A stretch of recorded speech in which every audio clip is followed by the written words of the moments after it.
ఉద్యోగులకు బాబు దగా దీని మీద దగా చేసినట్ల ఏమంటారు వాళ్ళు అన్నట్లుగా కానుక ఇచ్చినట్ల కాస్త 10,000 వాళ్ళ ఇస్తా అని చిన్న సేంటపాక ఇచ్చినట్టు అనమాట.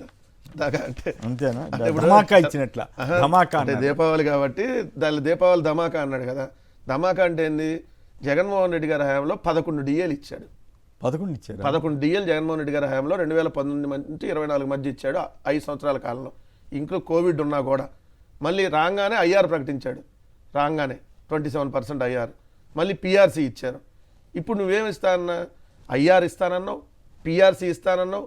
ఐఆర్ ఇవ్వలా, పిఆర్సీ కమిషన్ చైర్మన్ ఇప్పుడు వరకు ఇలా ఇలా వచ్చినా చైర్మన్ తీస్తారు. ఇప్పుడు వరకు చైర్మన్ ఇలా ఆ చైర్మన్ వేసినాక మళ్ళీ పిఆర్సీ చేయడానికి ఎన్ని సంవత్సరాలు పట్టింది? సో ఐఆర్ రాలా. రెండోది ఏంటంటే 4 డిఏలు పెండింగ్ ఉంటే ఒకటే డిఏ ఇచ్చావు. నువ్వు 4 డిఏలు ఇచ్చేస్తే దీపావళి ధమాకా కాకపోతే ఇంకేదన్నా పెద్ద హెడ్డింగ్లు పెట్టుకోవచ్చు. సో నువ్వు ఉద్యోగస్తులు కూడా మోసం చేసావు మరోసారి. రెండోది ఇక్కడ ఉన్న ఉద్యోగస్తుల్ని అవమానపరిచాడు.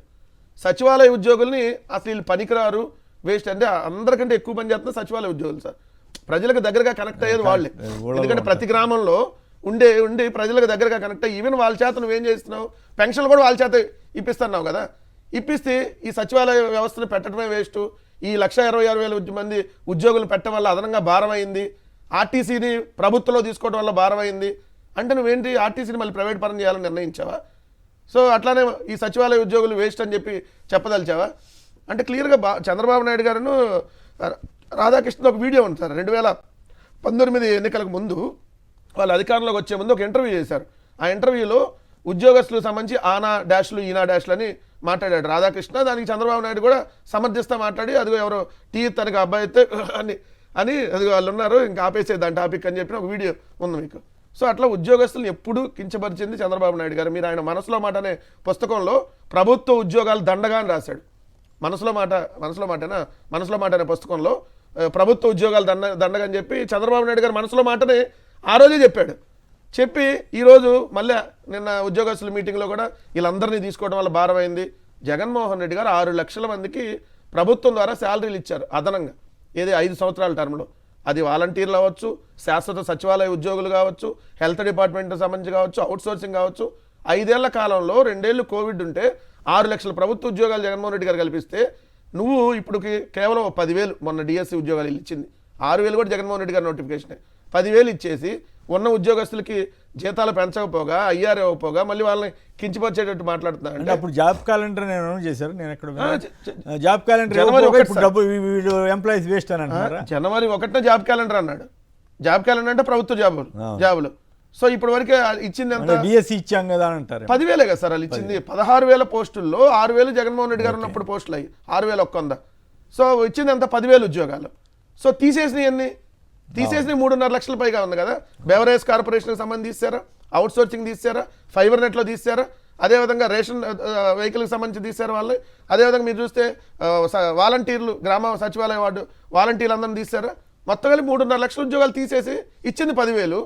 మళ్ళీ ఉద్యోగస్తులకి ఒక్కటంటే ఒక్క ఇచ్చిన హామీ నెరవేర్చలేదు.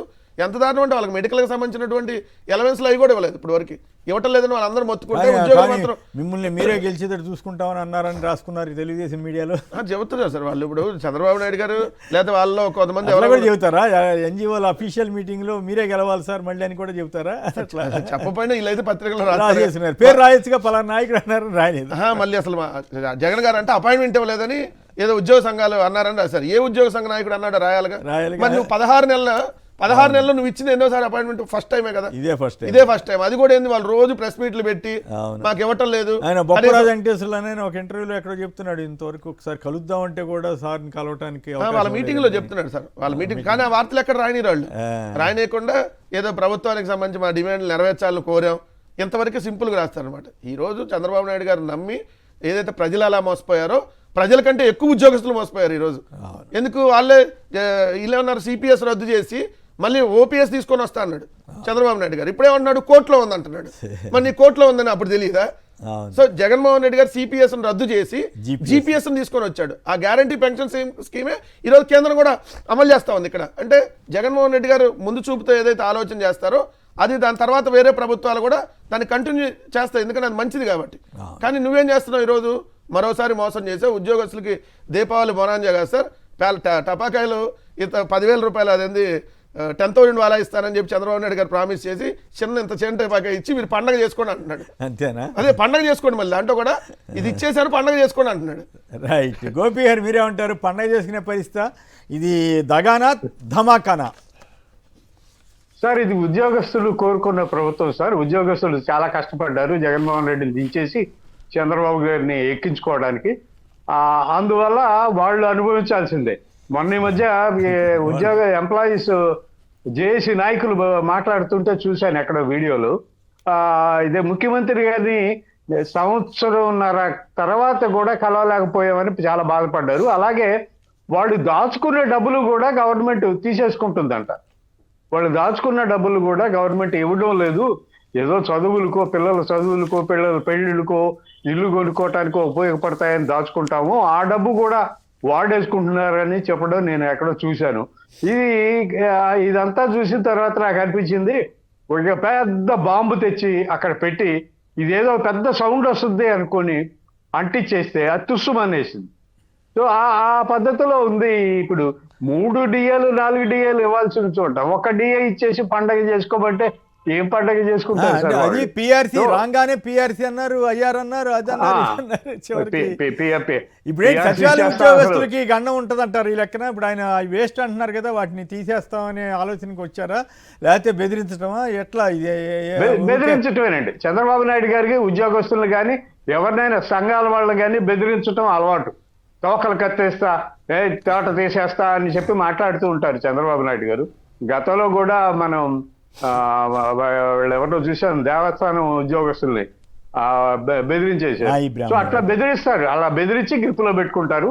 అదే నిన్న కూడా జరిగింది. ఉద్యోగస్తుల్లో కూర్చున్నప్పుడు కూడా 1 డిఏ ఇచ్చేసి నోరు మూసుకొని వెళ్ళిపోయి పని చేసుకోండి, మీరు మీ పని మీరు చేసుకోండి, డబ్బులు లేవు ఇక్కడ అని చెప్పారు. డబ్బులు లేవనేది ఎన్నికల ముందు తెలియదా? అప్పటికే ఆంధ్రప్రదేశ్ అంతా శ్రీలంక అయిపోతుందని చెప్తున్నారు కదా. అలాంటప్పుడు ఆ పరిస్థితుల్లో కూడా నువ్వు ఇచ్చిన హామీని ఇప్పుడు వచ్చి డబ్బులు లేవని చెప్తే ఎట్లా నమ్ముతారు? సో అది ఉద్యోగస్తులు ఆలోచించుకోవాల్సిన అంశం. అది రైట్. కాదు, ఇప్పుడు సచివాలయ ఉద్యోగస్తులు గండం ఉన్నట్ట లేనట్లా, పనికిరాదన్నట్టుగా మాట్లాడుతున్నట్టు పర్మనెంట్ అయిపోయారు కదా వాళ్ళు. ఇప్పుడు తీసే పరిస్థితి లేదు. పర్మనెంట్ జగన్మోహన్ రెడ్డి గారు పర్మనెంట్ చేశాడు. అప్పుడే పర్మనెంట్ చేశారు. ముందు 2 years. ఇప్పుడు ఎట్లా వీళ్ళందరూ వేస్ట్ అన్నట్టుగా మాట్లాడుతున్నారు కదా. అంటే ఇప్పుడు వాళ్ళందరూ కించపరచడం సార్, కించపరిచి చంద్రబాబు నాయుడు గారు ఇంకా వాళ్ళు మనందరిని ఇలా అంటున్నాడు అని చెప్పి వాళ్ళందరూ అని ఇంకా వాళ్ళు అందరూ బాధపడేటట్టుగా ఉండి, లేదా చంద్రబాబు నాయుడు గారు ఇంకేం చెప్పినా అక్కడే పని చేయనిస్తారా, లేకపోతే ఇప్పుడు ఆ మధ్య ట్రాన్స్ఫర్లు అనేది అడౌట్ చేశారన్నారు. ఇప్పుడు వాళ్ళందరినీ ఏమన్నా ఇబ్బంది పెట్టే అవకాశం దాంట్లో అదే డిపార్ట్మెంట్లో ఏ డిపార్ట్మెంట్లో వాళ్ళకి మార్చాలి అనేది ఏదో ప్రపోజల్ పెట్టారు. మరి అది ఎంతమటికి పింఛన్లు మరి అన్ని వీళ్ళే పంపిస్తున్నారంట కదా. మరి ఒకవేళ వీళ్ళకి ఏదైనా వీళ్ళు లేకపోతే అప్పుడు ఏం చేస్తారు? వాళ్ళు వచ్చి లైన్లో వెళ్ళి తీసుకుంటారు సార్. లేదు ఇప్పుడు కూడా ఏంది, ఎవరైతే రాలేని వాళ్ళకి వెళ్ళి ఇస్తున్నారు, మిగిలిన వాళ్ళు వచ్చి తీసుకోవడం అందరూ కాదు కదా. ముఖ్యమంత్రి గారు వెళ్ళి పెన్షన్ ఇస్తుంటే ముఖ్యమంత్రి గారు ఒక్కరికే కదా సార్ పెన్షన్ ఇచ్చేది, 64 లక్షల మందికి ఇవ్వడు కదా. అదేంది, అది కూడా ఏంది, ఆ పెన్షన్ కోసం 1 కోటి రూపాయలు ఖర్చు. సీఎం గారి ప్రోగ్రామ్ అంటే 1 కోటి రూపాయలు మినిమం అయింది.